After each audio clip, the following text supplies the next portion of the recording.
semua. Shalom. Wow, buat sama-sama katakan wow. Wow. Keren ya, hari ini kita ibadahnya itu di Gereja Padang.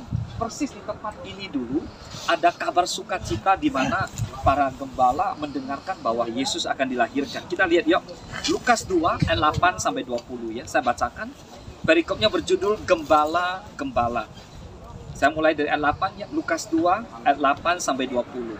Di daerah itu ada gembala-gembala yang tinggal di padang, menjaga kawanan ternak mereka pada waktu malam. Tiba-tiba berdirilah seorang malaikat Tuhan di dekat mereka dan kemuliaan Tuhan bersinar meliputi mereka dan mereka sangat ketakutan. Lalu kata malaikat itu kepada mereka, "Jangan takut, sebab sesungguhnya aku memberitakan kepadamu kesukaan besar untuk seluruh bangsa. Hari ini telah lahir bagimu juru selamat, yaitu Kristus Tuhan di kota Daud. Dan inilah tandanya bagimu. Kamu akan menjumpai seorang bayi dibungkus dengan lampin dan terbaring di dalam palungan. Dan tiba-tiba tampaklah bersama-sama dengan malaikat itu sejumlah besar bala tentara surga yang memuji Allah, katanya, kemuliaan bagi Allah di tempat yang maha tinggi, dan damai sejahtera di bumi di antara manusia yang berkenan kepadanya." Setelah malaikat-malaikat itu meninggalkan mereka dan kembali ke surga, gembala-gembala itu berkata seorang kepada yang lain, "Marilah kita pergi ke Bethlehem untuk melihat apa yang terjadi di sana, seperti yang diberitakan Tuhan kepada kita." Lalu mereka cepat-cepat berangkat dan menjumpai Maria dan Yusuf dan bayi itu yang sedang berbaring di dalam palungan. Dan ketika mereka melihatnya, mereka memberitahukan apa yang telah dikatakan kepada mereka tentang anak itu. Dan semua orang yang mendengarnya heran tentang apa yang dikatakan gembala-gembala itu kepada mereka. Tetapi Maria menyimpan segala perkara itu di dalam hatinya dan merenungkannya. Maka kembalilah gembala-gembala itu sambil memuji dan memuliakan Allah karena segala sesuatu yang mereka dengar dan mereka lihat semuanya sesuai dengan apa yang telah dikatakan kepada mereka. Katakan amin. Baik, ada mujizat barusan terjadi. Puji Tuhan, haleluya. Saya ini ya. Nah saudara, ada hal yang menarik dari kelahiran Yesus Kristus. Natal identik dengan kelahiran Yesus Kristus. Saya mau tanya, apa yang Bapak Ibu terkesan dengan suasana Natal? Ada orang mengatakan pasti, ya Pak, lah pohon Natal. Apa yang Bapak ingat tentang Natal? Kado. Ya, betul, kado. Pohon Natal, apalagi?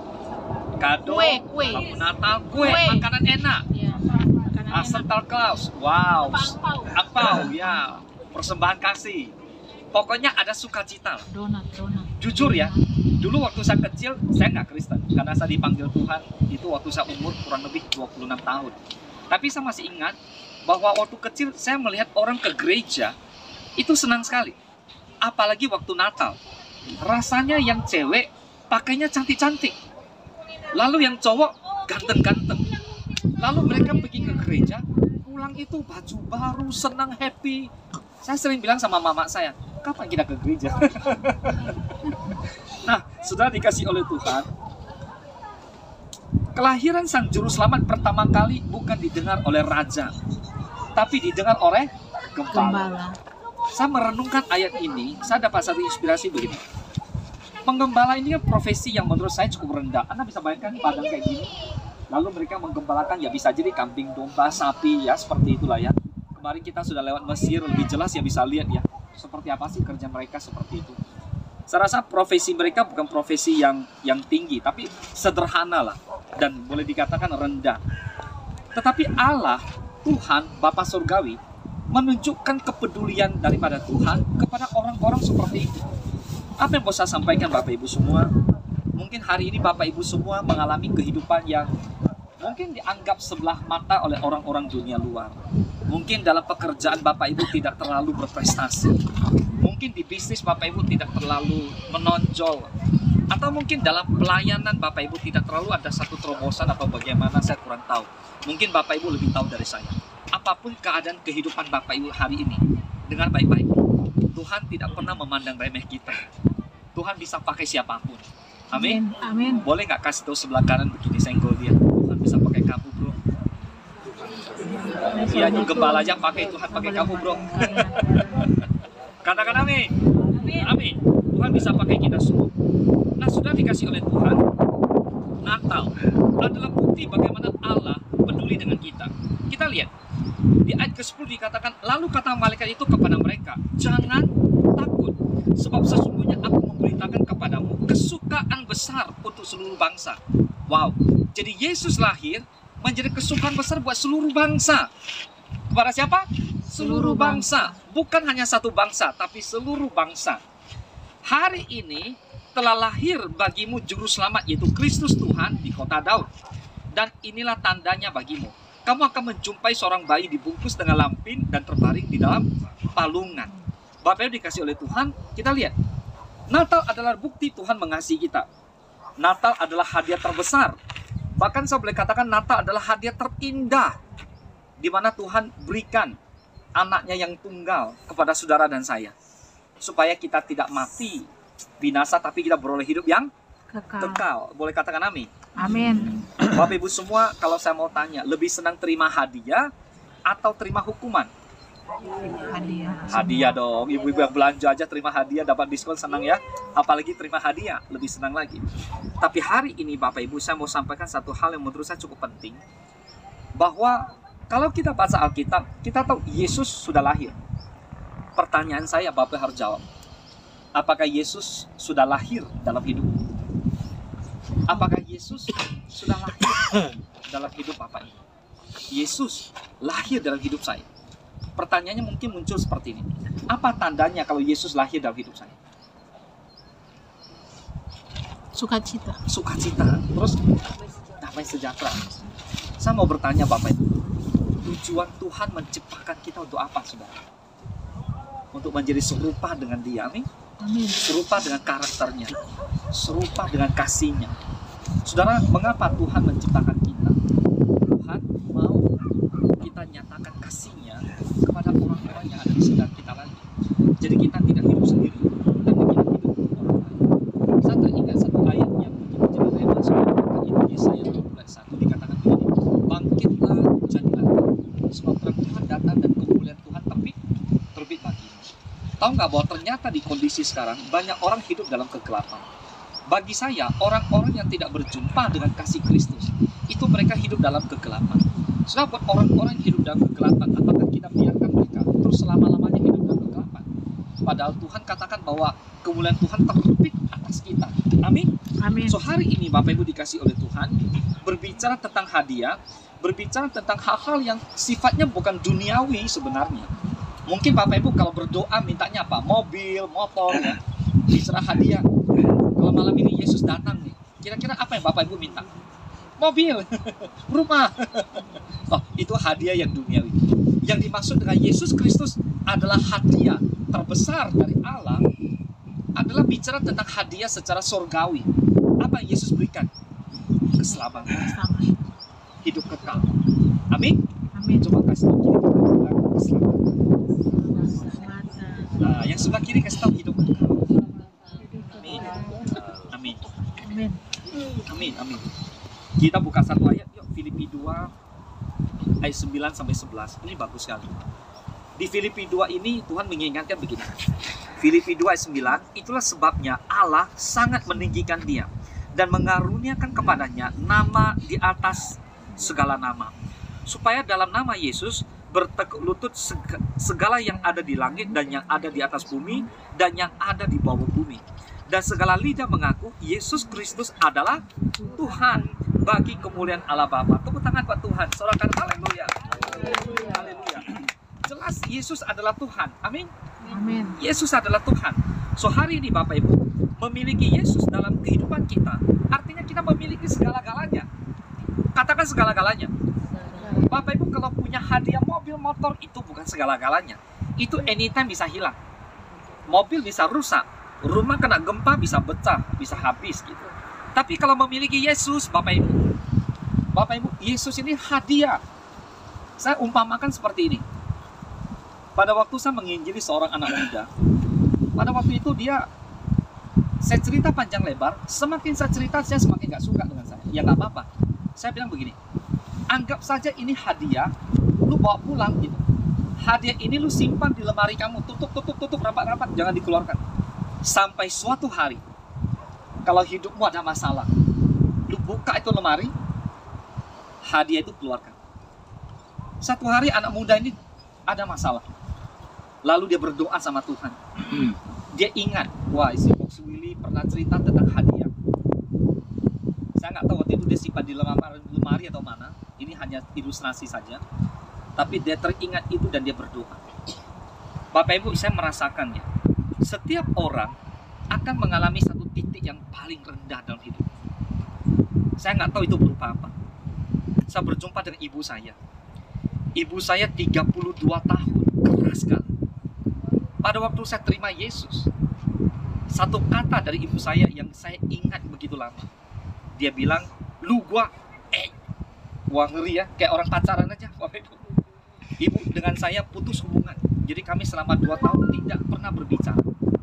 Ibu saya tidak pernah menganggap saya anaknya lagi. Saya ngomong sama Tuhan begini, Tuhan boleh ngambil semua dari hidup saya, tapi saya minta jangan ambil ibu saya. Berat buat saya. Lalu Tuhan bilang begini, saya mau buat kamu di posisi yang paling bawah, lalu kamu perlahan berangkat dan naik ke atas. Tapi saya nggak sanggup Tuhan. Bapak Ibu, saya ikut Yesus, saya tidak pernah diinjili orang, saya tidak pernah didatangi orang, saya tidak pernah tahu Yesus itu seperti apa, saya tidak pernah diceritakan orang tentang Yesus. Walaupun saya sekolah Katolik, saya tahu bahwa waktu itu saya belajar dari pelajaran agama itu saja. Sampai tahun 98 terjadi kerusuhan di Jakarta. Di tahun kerusuhan itu saya balik, 97 kerusuhan, bulan Mei. Lalu saya pulang ke Pekanbaru di bulan Agustus. Di bulan September tahun 1958, di kamar tempat tinggal saya mimpi. Saya melihat sebuah kursi yang besar seperti ini. Mirip sekali seperti ini. Kursinya besar, kurang lebih ada 7 atau 8 lantai rumah, bangunan rumah. Lalu saya lihat ada satu malaikat pakai baju putih-putih di samping. Saya tanya, siapa yang duduk di sini? Lalu malaikat itu bilang, Tuhan. Wah, dengan gagah perkasa bilang, itu ada Tuhan. Saya juga punya Tuhan. Wah, semenjak itu saya takut mati, Bapak Ibu. Makanya jangan menantang Tuhan. Itu masalah besar itu. Lalu di mimpi itu saya lari. Saya pikir saya sudah mati. Saya rasa saya seperti sudah mati. Saya sembunyi di balik pintu. Lalu anginnya kencang, bang pukul pintu itu. Saya bilang ampun. Lalu saya melihat ke bawah seperti ini. Saya melihat ke bawah. Saya melihat orang-orang diangkat ke atas. Lalu kenapa saya nggak diangkat? Bapak Ibu ngerti maksud saya? Orang-orang itu naik ke atas. Yang naik ke atas itu selamat. Tinggal saya nggak diangkat. Matilah saya. Saya pikir gitu. Pada waktu saya mau matilah saya, terbangun saya. Semenjak hari itu, saya mulai cari tahu siapa itu Yesus. Besoknya, saya dapat satu hadiah. Saya ada di satu kedai kopi, makan mie pangsit pagi-pagi. Ada satu anak kecil datang ngantar hadiah Alkitab. Alkitab dia hadiahkan ke saya. Sampai hari ini saya tidak pernah tahu anak itu siapa. Dia kasih ke kedai kopi, dia bilang dia lagi bagi-bagi Alkitab. Saya terima tuh Alkitab, makanya sampai detik ini saya rajin baca Alkitab. Saya sudah beli berapa dus Alkitab, bagi-bagi ke orang. Bapak Ibu kalau mau saya kirim ke rumah Alkitab. Saya bagi-bagi sama orang-orang miskin. Lalu saya terima Alkitab itu, saya takut. Saya takut emak saya. Emak saya di kampung bisa ngusir gua. Karena nyokap saya dari kecil bawa saya ke kelenteng, bawa saya ke vihara, bawa saya pergi sembahyang. Lalu besar-besar saya ikut Yesus. Ini kan masalah buat mama saya gitu. Bapak Ibu, apa yang terjadi? Di satu sisi saya terima hadiah. Saya baru tahu bahwa itu suara Roh Kudus. Bapak Ibu jangan tolak suara itu kalau Bapak Ibu dengar daripada Tuhan. Di dalam kehidupan saya, malam itu saya masih ingat, saya naik ke kamar. Tuhan gini, berikan saya hati yang bisa percaya, mata udah melihat, tapi buat saya bisa merasakan Tuhan itu hidup gitu. Tuhan bilang kamu nantang. Saya enggak. Saya cuma mau tahu lebih jauh aja. Tuhan bilang mulai hari ini kamu kehilangan 4 hal. Oh, jangan kehilangan lah. Saya baru mulai udah hilang. Gimana sih? Tapi Tuhan itu nggak ada basa-basi lagi. Semenjak itu saya nggak dengar suara itu. Dan saya mulai mengalami dalam satu hari, semua habis. Semua habis. Di waktu pagi-pagi, teman-teman saya itu datang, mendengar saya kerasukan. Mereka bilang saya kerasukan Roh Yesus. Jadi saya mengkhianati mereka. Saya bilang tidak. Tuhannya orang Kristen berbicara dengan saya. Semalam saya ini sakit mah udah hampir 15 tahun waktu itu. Tiap kali makan obat, terakhir saya masuk rumah sakit Pondok Indah di Jakarta.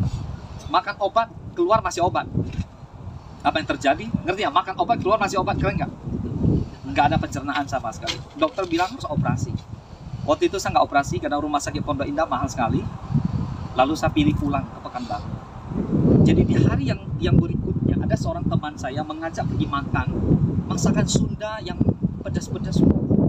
Jadi waktu saya mau makan, saya waktu itu berdoa. Saya ngomong sama dia, saya belum panggil Yesus. Saya hanya bilang, Tuhan, kalau memang lu di situ, lu tolong gua biar gua bisa makan ini, gak apa-apa gitu. Itu aja gua doa, nggak ada yang lain. Lalu gua buka mata, teman saya lihat sampai begini. Oh, lu Kristen ya? Enggak. Lu bilang gak Kristen tapi lu doa. Dari tahu mana lu gua doa? Lu tutup mata tadi. Lu ngomong-ngomong kan? Gua ngomong sama dia. Dia di mana? Dia di sini. Wah, teman gua ketakutan lah. Dia ada di sini, saya bilang gitu. Setelah itu saya makan gak apa-apa. Wah, saya kemana-mana cerita bahwa Tuhannya orang Kristen hebat. Saya sakit mah 12-15 tahun, makan pedas tak mati, tak apa-apa, saya bilang gitu. Saya mimpi dia lagi. Saya mimpi, saya lihat banyak hal. Tapi hari ini Tuhan bilang sama saya akan kehilangan 4 hal. Yang pertama, teman-teman saya itu datang ke rumah saya. Mereka menghakimi saya. Mereka bilang kamu akan gila, kamu akan hancur, kamu akan mati. Wah, pokoknya putus hubungan total gitu. Dari puluhan orang gak bersisa satupun. Semua meninggalkan saya pergi. Wah, buat saya gak ada masalah karena saya memilih Yesus waktu itu. Yang kedua, saudara saya di Singapura, kakak saya telepon. Dia bilang gini, mulai hari ini juga kita putus hubungan. Nggak usah panggil saya kakak lagi. Waduh, saya makin heran. Saya bilang, Tuhannya orang Kristen. Ini lu ngomong udah benar nih. Udah 2 terjadi nih. Tinggal 2 lagi nih. 2 lagi gua nggak harap terjadi gitu. Kalau 2 ini terjadi, wah, kita nggak geng ya. Nggak geng lagi, nggak kawan gitu. Janganlah gitu. Yang ketiga apa terjadi? Pacar saya. 4 tahun kami pacaran. Bandung, Jogja loh. Cinta kami mahal di ongkos, Bapak. Tapi mahal di ongkos. Dan capek di jalan gitu. Pacaran jarak jauh itu tidak mudah, Bapak Ibu. Saya tuh miskin, gak punya uang. Waktu pacaran naik kereta api. Naik kereta api yang bayar goceng punya, bayar 5.000 punya. Duduk di belakang punya gitu. Ya Bu Desmi, mungkin Pak Gun tahu naik kereta api seperti apa mode gitu. Ya satu gerbong dengan ayam, bebek, dan kambing. Jalan ke Jogja, wah perjuangan cuma bawa tas doang gitu. Gak ada nginap-nginap, 2 hari langsung balik seperti itu. Saya jalani itu 4 tahun. Nah, pacar saya waktu itu mendengar, kamu Kristen ya? Putus. Wah, astaga. Saya bilang, Tuhan terbukti. Gak apa-apa. Tapi yang terakhir ini jangan. Yang terakhir ini jangan. Wah, saya mohon Tuhan. Saya mohon. Ini udah jam 9 malam nih. Saya mohon. Saya mau cepat-cepat pergi tidur gitu. Supaya gak terjadi apa-apa. Kan 1 hari. Ini udah jam 9 nih. Cuci muka, cepat pergi tidur. Nah, tiba-tiba si mbak di bawah. Teng. Ada telepon dari nyokap lo katanya. Tolong dia kenapa malam ini telepon gua? Punya besok aja, berarti kan selesai gitu. Tiba-tiba ibu saya telepon hanya ngomong 1 kalimat itu membuat saya tuh sampai kaget. Satu sisi sedih, tapi satu sisi saya semakin percaya dengan Tuhan. Dia hanya bilang gini, Willy, lu pilih Yesus atau pilih Mama? Wah, ini pilihan sulit, diantara yang sulit nih. Saya pilih dua-duanya, Mak. Tak bisa. Harus pilih salah satu. Oh, saya pilih mana ya? Pilihan kedua adalah kamu besok harus pulang ke Pulau Karimun. Wah, nggak bisa, Mak. Saya udah berkenalan dengan seorang rekan saya. Siapa rekan kamu? Mak, namanya Yesus. Dia besok mau ke rumah saya. Mama saya bilang, kamu udah gila atau nggak? Kamu dirasukin oleh roh Yesus. Jadi Bapak Ibu, akhirnya mama saya bilang, udah nggak usah cerita-cerita, kita putus gitu. Waduh, 2 tahun saya tidak pernah bicara sama mama saya. 1 hari yang sama semua habis. Mungkin ceritanya enak ya, tapi pada waktu itu 2 bulan air mata saya tidak pernah habis. Saya tak pandai berdoa. Saya nggak tahu cara berdoa. Saya pun tidak kenal dengan satu pendeta manapun. Sampai akhirnya abang saya kenalkan saya sama Pak Gede waktu itu, gembala saya sekarang. Saya ikut dari dia pas buka gereja pertama. Saya tidak tahu juga waktu itu Pak Gede baru mau buka pintu gereja itu. Gereja itu baru buka pintu. Pengerjanya 7 orang, jemaatnya belum ada. Jadi saya tercatat jemaat yang pertama gitu. Wah, datang dengan perkasan tok-tok-tok. Saya mau ke gereja, tolong saya. Di dalam nggak ada orang. Kata waktu itu Pak Gede kerja. Di dalam nggak ada orang, orang baru buka. Oh, jadi siapa yang bisa tolong saya? Waktu itu belum ada. Jadi setiap hari saya ke gereja, Bapak Ibu. Ke gereja yang ada di kota itu satu-satu saya datangin. Semua gereja, hampir semua Pekanbaru gereja saya masuk. Bapak Ibu dikasih oleh Tuhan. Saya hanya bilang begini. Kalau hari ini keadaan kamu tidak baik, jangan khawatir. Yesus, Tuhan menamakan dia Immanuel. Kalau kita baca di Matius 1:23, sesungguhnya anak darah itu akan mengandung dan melahirkan seorang anak laki-laki, dan mereka menamakan dia Immanuel, yang berarti Allah menyertai kita. Saya tangkap baik-baik bahwa Tuhan, Engkau menyertai aku. Jujur saya sangat menderita. Sangat menderita. 3 bulan pertama itu sangat menderita. Kehilangan semuanya. 2 bulan gak kerja, Bapak Ibu. 2 bulan murni gak kerja. Setiap hari di jam kerja saya 8 jam, saya ganti sama doa. Bersujud di loteng kamar rumah, doa, Tuhan tolong saya. Jadi orang-orang yang kenal dengan siapa saya, mereka menganggap saya gila. Mereka menganggap saya depresi. Mereka menganggap saya harus ditolong gitu. Saya nggak perlu ditolong. Yang saya perlu ditolong adalah tolong siapa yang bisa ajar gua doa. Siapa yang bisa ngajar gua Alkitab. Karena gua nggak ngerti. Ini Tuhan orang Kristen tiap hari ngomong. Dan saya nggak ngerti sama sekali. Bapak Ibu dikasih oleh Tuhan, Yesus datang ke dunia bukan sekedar memberikan kabar sukacita, tapi Yesus memberikan pengharapan bagi orang percaya. Katakan amin. Amin. Tuhan pulihkan hidup saya dalam waktu yang tak terlalu lama, cukup baik. 1,5 tahun berlalu, Tuhan berikan saya banyak teman-teman di gereja. Ya, salah satunya Rita. Teman-teman gereja di awal saya dulu nggak punya teman lagi gitu. Saya hanya bergaul sama teman-teman gereja, sama sekali nggak punya teman lagi. Lalu yang kedua, Tuhan pulihkan saudara saya yang perempuan yang dulu suka marah-marah dengan saya, mengutuk-ngutuki saya, Pak Amir. Dia suruh saya pergi mati, Pak. Dia mengutuk saya. Dia menubuatkan saya akan seperti papa saya, karena dulu papa saya juga sakit waktu itu. Dan itu tidak terjadi karena Tuhan lindungi. Lalu yang ketiga, Tuhan pulihkan hubungan saya dengan mama saya. Bapak Ibu, mama saya 3 hari sebelum meninggal, saya berdoa untuk mama saya 16 tahun. 16 tahun. Saya bertobat terima Yesus sampai detik ini, belum pernah berhenti melayani. Dari tahun 98 sampai sekarang 2022. Kurang lebih berapa tahun ya? Udah sekitar 24 tahun berlalu. Belum pernah cuti, belum pernah berhenti, belum pernah tidak melayani. Walaupun waktu itu saya nggak ngerti apa-apa. Seberat apapun tantangan saya lalui, saya hanya minta sama Tuhan, Tuhan tolong selamatkan ibu saya. Semua keluarga kami tidak ada yang mau terima ibu saya tinggal di dalam rumah. Mengapa? Karena ibu saya bawa berhala. Kalau saya bilang itu paham ya? Ibu saya bawa sembahyangannya, bawa masuk ke dalam rumah. Adik-beradik kami ada yang Kristen, ada yang Katolik, ada yang seperti. Tapi mereka, beberapa diantaranya memang belum siap untuk itu. Ya sudah, akhirnya saya terima. Saya bersyukur saya punya istri yang baik. Nah, Tuhan gantikan pacar saya yang udah tinggalkan saya pergi di bawah angin. Tuhan gantikan dengan Tuhan gantikan dengan istri saya baik yang berikan saya 2 anak. Nama istri saya Erna juga. Tadi ada satu ibu Erna ya. Tapi bukan Erna ini, Erna di sana. Bapak Ibu, apa yang terjadi dalam kehidupan ini menurut saya ada lucu-lucunya lah. Tapi intinya apapun yang saya alami, saya melihat Tuhan itu memang baik. Boleh nggak kasih tahu kiri kanan bilang Tuhan itu memang baik. So, sekali lagi, Yesus datang ke dunia membawa pengharapan buat kita semua. Akhirnya ibu saya terima Yesus di detik-detik terakhir sebelum dia meninggal. Puji Tuhan, ibu saya kena stroke. Harusnya nggak bisa telepon, tapi saya heran dia telepon saya berangkat ke Bandung. Doakan dia terima Yesus. Saya tanya sama susternya, kenapa ibu saya bisa telepon saya? Suster saya bilang gini, ibu kamu sudah 1 minggu stroke, nggak bisa telepon, nggak bisa ngomong. Kapan dia telepon kamu? Oh, 3 hari yang lalu dia telepon saya, suruh saya datang. Lalu saya datang. Bapak Ibu, Yesus ajaib. Yesus ajaib. Katakan amin. So, hadiah terbesar yang Tuhan berikan buat kita semua adalah Yesus. Kalau kita dapatkan Yesus, kita dapatkan segala-galanya. Katakan amin. Mari kita bangkit berdiri bersama-sama. Kita akan akhiri dengan doa. Kita ambil satu lagu. Ya, kita angkat satu lagu dulu. Sembah dan puji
bila hari ini Yesus lahir dalam hidup kami. Tidak ada yang mustahil buat Allah kami yang perkasa, Allah yang dahsyat, Allah yang hebat. Sekalipun hidup kami tidak dipandang oleh manusia, tapi Allah memandang kami. Tuhan, Engkau memberitakan kabar baik, kabar sukacita kepada para gembala di Padang. Mereka memang tidak terpandang, tapi mereka mendapatkan kabar baik, kabar yang luar biasa justru dari Tuhan. Dan kami tahu bahwa Allah Immanuel, Tuhan menyertai. Tuhan menyertai setiap kami. Tuhan, Engkau lahir dalam hidup kami bukan hanya di hari Natal, tapi setiap hari Yesus lahir dan nyata dalam kehidupan kami. Sehingga dalam pekerjaan kami, keluarga, apapun yang kami kerjakan, kami lakukan bersama Yesus. Yesus bersama dengan kami. Kami berjalan bersama dengan Yesus. Kami bisa melakukan perkara-perkara ajaib, perkara-perkara yang besar. Bapak, terima kasih buat hari yang sangat indah buat kami semua. Tuhan, berikan kami satu renungan yang baik bahwa kami mendapatkan hadiah terbesar dari surga, yaitu Yesus Kristus. Kalau kami mendapatkan Yesus, sesungguhnya kami mendapatkan segala-galanya, yaitu keselamatan dan hidup yang kekal, jauh lebih berharga daripada harta-harta dunia yang bisa hilang seketika. Kami bersyukur ya Tuhan, berikan kekuatan buat setiap umat Tuhan yang mengikuti ibadah minggu ini. Mereka semakin dikuatkan, semakin percaya, semakin sungguh-sungguh dengan Tuhan. Terima kasih Bapa, terpujilah nama Tuhan. Hanya di dalam nama Tuhan Yesus Kristus kami berdoa dan bersyukur. Haleluya. Mari Bapak Ibu semua sama-sama kita katakan amin. Engkau sediakan hidangan di hadapan lawanku. Engkau mengurapi kepalaku dengan minyak baru. Ku sembah Kau Tuhan, ku sembah Kau Yesus. Ku tinggikan nama-Mu di atas segalanya. Ku sembah Kau Tuhan, ku sembah Kau Yesus. Ku tinggikan nama-Mu di atas